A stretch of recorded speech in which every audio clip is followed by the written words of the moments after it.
What's up? What's up? What's up? It's your boy, Pastor Key Germany, the pastor of the Oakland Elmhurst SDA Christian Church here in Oakland, California. And I am so glad that you're taking this time to spend with us. For those of you who are brand new to this channel, I want to let you know what you're in for. On this channel, I am answering Bible questions that people have about the Word of God. And today we've got a great question. That question for today is, what is eternal life according to the Bible? In today's video, we're going to take a look in the book. Stay tuned.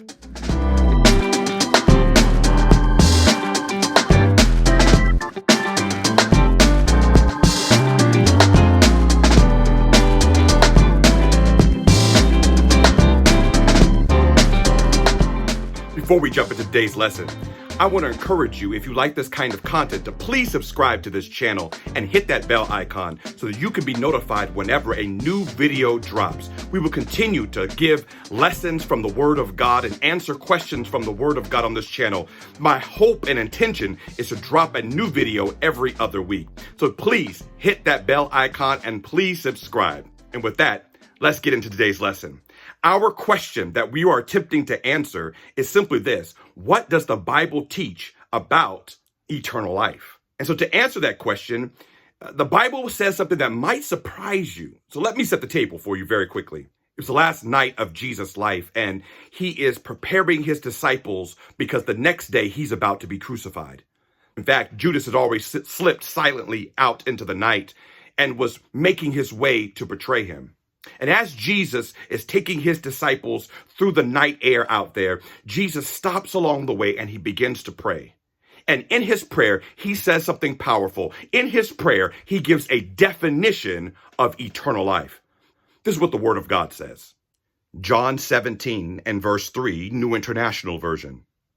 Now this is eternal life, that they may know you, the only true God, and Jesus Christ, whom you have sent. This is the substance of eternal life, what it's made of, what it consists of. If you were to take eternal life and put it under a microscope and look at it, this is what you would find under the microscope. That eternal life is to know God and Jesus Christ whom he's sent. And what's interesting is that word know is not simply just a head knowledge. That word know actually in the Greek is gnosko, which means to intimately know, to experientially know, to know it through your own personal experience with God. Let me give you an illustration of that. When was the last time you cooked from a recipe? Since the pandemic hit, my wife and I had to cook our own Thanksgiving dinner instead of expending it with extended family. And this year, it was my responsibility to make the mac and cheese. And so I used a recipe for a good, creamy mac and cheese. You know, that ooey gooey goodness. None of that box stuff. I want the baked stuff. Oh, that's so nice. Now, a good recipe lists all the ingredients needed. Not just the ingredients, but also the proportions to use. The thing about a good recipe is that you never know if it's good until you make it. Reading the recipe alone can't tell you if it's good.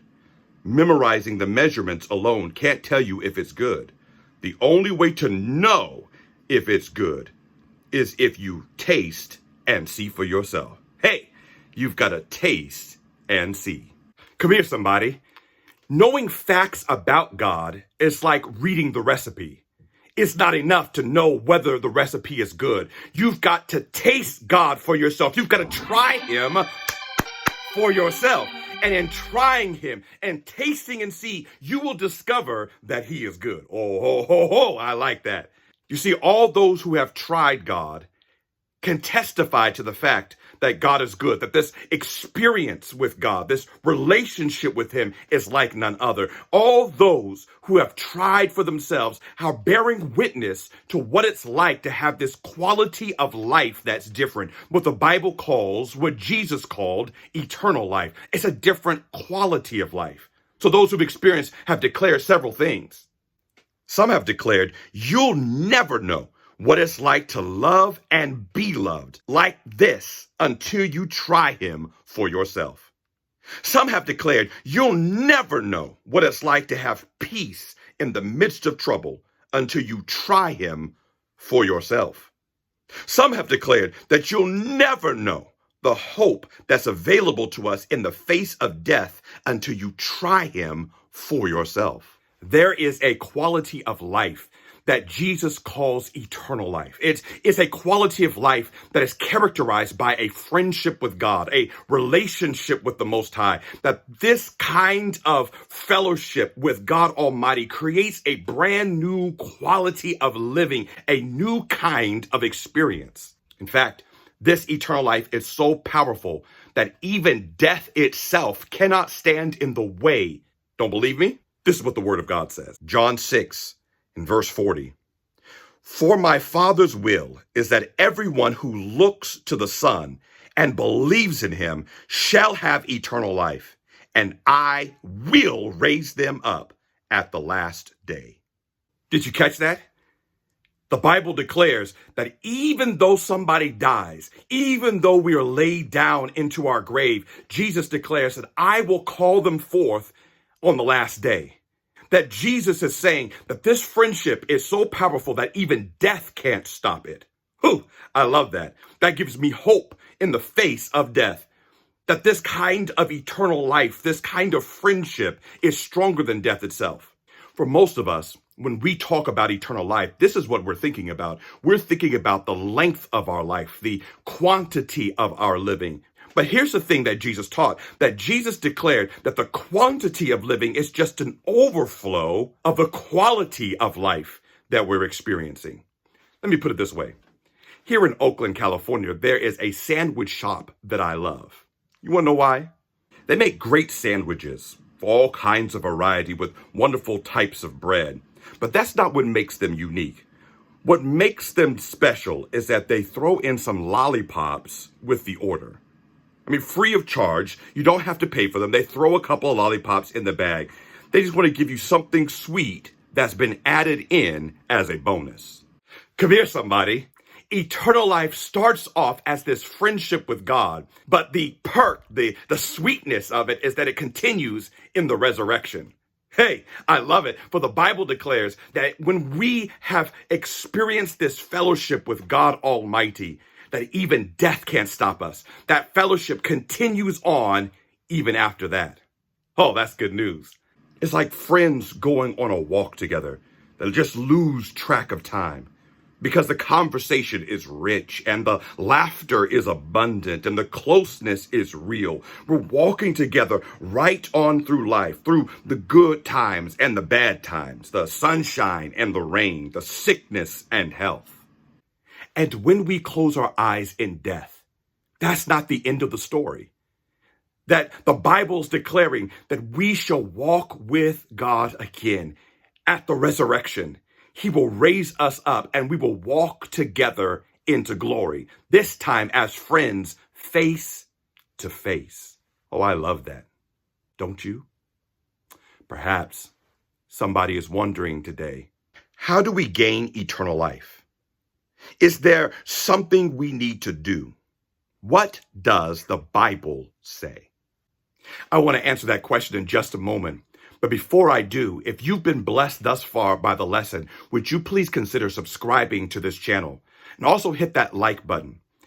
Your support helps to get the word out to as many people as possible. And now let's get to that question.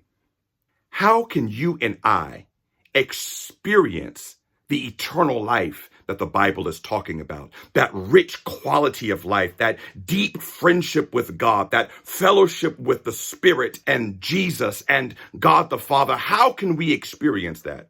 Well, listen to what the Word of God says. John 3 and verse 16.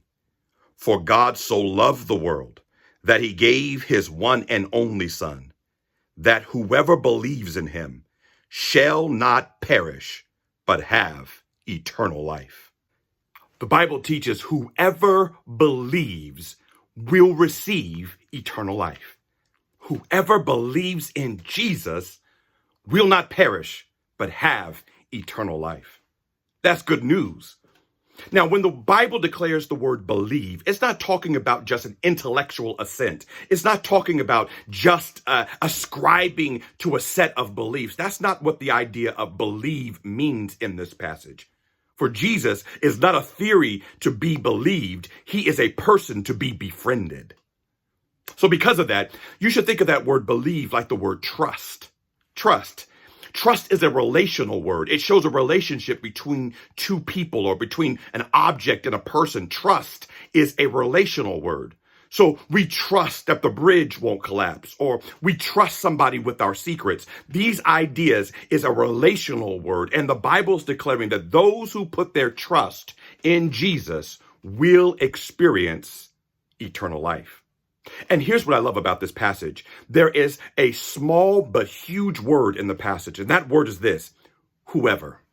Whoever is not very long. That word is not a huge word, but that word encompasses every single person who's watching this video right now. Rich or poor, black or white, male or female, whether you're young or old, it does not matter. Whoever puts their trust in Jesus, whoever believes will not perish, but have everlasting life.